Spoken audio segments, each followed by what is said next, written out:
میں اسلام قبول کرنے والا چوتھا شخص ہوں۔ رسول اللہ صلی اللہ علیہ وآلہ وسلم نے یکے بعد دیگرے اپنی 2 صاحبزادیوں کو میرے عقد میں دیا۔ میں کبھی گانے بجانے میں شریک نہیں ہوا۔ میں کبھی لہو و لعب میں مشغول نہیں ہوا۔ میں نے کبھی کسی برائی اور بدی کی تمنا نہیں کی۔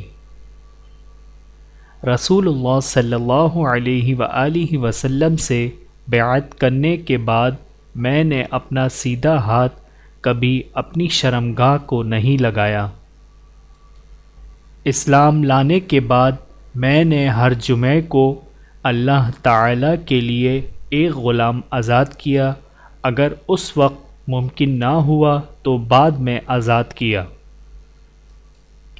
میں زمانہ جاہلیت یا عہد اسلام میں کبھی زنا کا مرتکب نہیں ہوا۔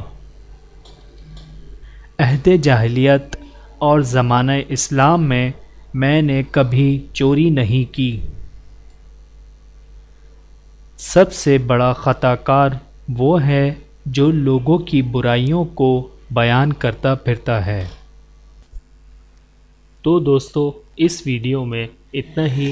اگر آپ کو یہ ویڈیو پسند آئی ہے تو اس ویڈیو کو لائک کر کے ہماری حوصلہ افزائی کریں اور اس ویڈیو کو اپنے دوستوں کے ساتھ شیئر کریں تاکہ اور دوسرے لوگ بھی آپ کی طرح اس ویڈیو سے فائدہ اٹھا سکیں، اور کمنٹس کر کے ہمیں اپنی رائے سے آگاہ کریں۔ اللہ تعالیٰ آپ کو جزائے خیر عطا فرمائے، آمین۔